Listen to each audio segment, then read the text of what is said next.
రామమందిర నిర్మాణంతో ప్రశస్తికెక్కింది హైందవమా కాషాయ రాజకీయం. హైందవమే అయితే రామనామ విశిష్టత జనంలోకి వెళ్ళాలి. మీరు ఇప్పుడు వాడవాడన గ్రామ గ్రామాన రామాయణ మహాకావ్యం. మీకు రామాయణం యొక్క గొప్పతనం ఏంటంటే చాలా మందికి తెలియదు. ఇది భారతదేశంలో వాల్మీకి రామాయణము, తులసీదాస్ రామాయణము అందరికీ తెలుసు, రామచరితమానస్. దాంతో పాటు మనకు తెలుగులో మల్ల రామాయణం, అవును. అలాగే మీకు తమిళంలో కమ్మన్ రామాయణం, అవును. ఇదే కాదు, మీకు అనేక ఆసియా దేశాల్లో రామాయణాన్ని సాహిత్యంగా, కళగా, నృత్యంగా అనేక రూపాల్లో రామాయణం ఉంది. చైనాలో సహా, చైనా, జపాన్, కొరియా, మంగోలియా, మీకు థాయిలాండ్, ఈవెన్ ముస్లిం మెజారిటీ ఇండోనేషియా, ఈ అన్ని దేశాలు, వియత్నాం, ఈ దేశాలన్నిట్లో కూడా రామాయణము ఏదో రూపంలో, ప్రధానకు ముస్లింలే మెజారిటీ ఉన్న ఇండోనేషియాలో రామాయణాన్ని అక్కడ నృత్య నాటికగా చూపుతారు.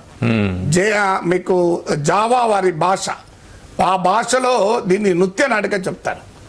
మీకు ఆశ్చర్యం వేస్తుంది, ఇండోనేషియా ప్రధాన ఎయిర్లైన్స్ పేరు గరుడ ఎయిర్లైన్స్. ఇప్పటికి గూగుల్లో కొట్టండి వస్తుంది. ఇండోనేషియా ముస్లిం దేశం కదా, గరుడ అంటే దేనికి సింబల్? గరుత్మంతుడు, శ్రీ మహావిష్ణువుకి సింబల్ కదా. అంటే మీకు ఇప్పటికీ కూడా అక్కడ మీకు మహాభారతాన్ని కూడా బ్యాలెడ్ గా ప్రదర్శిస్తారు. అంటే ఈ ఆసియా దేశాల కల్చర్ లో భాగం రామనామం.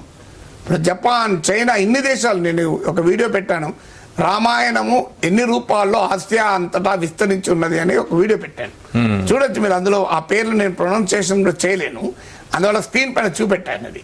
సో ఆ పేర్లు జపనీస్ భాష, చైనీస్ భాష, థాయిలాండ్ భాష.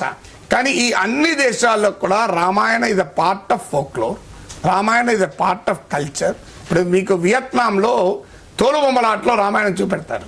ఈవెన్ మనకు నరేంద్ర మోడీ లేపాక్షి విజిట్ చేసినప్పుడు కూడా లేపాక్షిలో ఆయనకు తోలుబొమ్మలాట పప్పెట్రీ రూపంలో రామాయణాన్ని ప్రదర్శించారు. మన కల్చర్ లో మన తోలుబొమ్మలాట అనేది ఉంది. అవును. అందువల్ల మనకు లేపాక్షిలో నరేంద్ర మోడీ చూపెట్టారు, వేరే కాదు. సో వియత్నాం లో చూపెడతారు.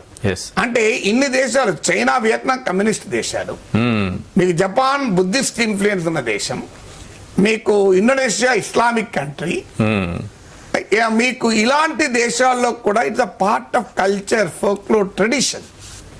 దీన్ని పొలిటికలైజ్ అయినప్పుడు దాన్ని ప్రశ్నించడంలో, దానికి ఒక క్రెడిబుల్ కౌంటర్ నెరేటివ్ బిల్డ్ చేయడంలో జరిగిన వైఫల్యమే ఇవాళ ప్రతిపక్షాన్ని వెంటాడుతుంది. అందువల్ల డెఫినెట్ గా రామాయణ ప్రాశస్త్యంలో రాజకీయమే, కాషాయ రాజకీయమే ఆధిపత్యాన్ని సాధించింది. దీనికి కారణము, దీన్ని రాజకీయం చేసే వారికి ఇది హైందవం కాదు, it is an Hindu supremacist idea. అంటే Hindu identity idea, assertion of political Hindu. అంటే కానీ అసర్షన్ ఆఫ్ స్పిరిచువల్ హిందూ కాదు ఇది. అసర్షన్ ఆఫ్ స్పిరిచువల్ హిందూ అయితే ఇలా ఉండదు.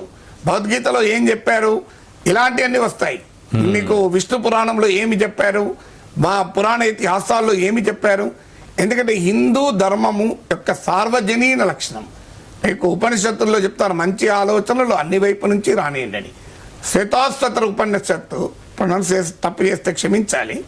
అందులో ఆకాశమే నీ చర్మంగా మానవుడు చేసుకుంటే ఇక కష్ట నష్టాలు ఉండవు కదా అన్నారు. ఎంత విశాలమైన భావన చూడండి. స్కై యాజ్ యువర్ స్కిన్ అన్నాడు, ఆకాశమే చర్మం. నేను ఇదివరకు చాలా మా సందర్భాల్లో చెప్తూ వచ్చాను.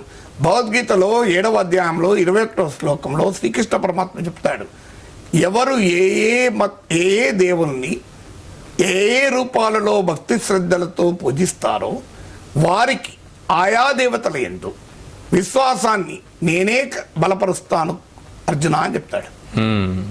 అంటే అంత డైవర్స్ ఉన్న, వైవిధ్యభరితమైన, విశాలమైన హైందవ ధర్మాన్ని, హైందవ మతాన్ని ప్రజెంట్ చేయడంలో opposition counter narrative, non BJP counter narrative లేనప్పుడు ఆటోమేటిక్గా నీకు పొలిటికల్ హిందూ నరేటివ్నే డామినేట్ చేస్తాయి కదా.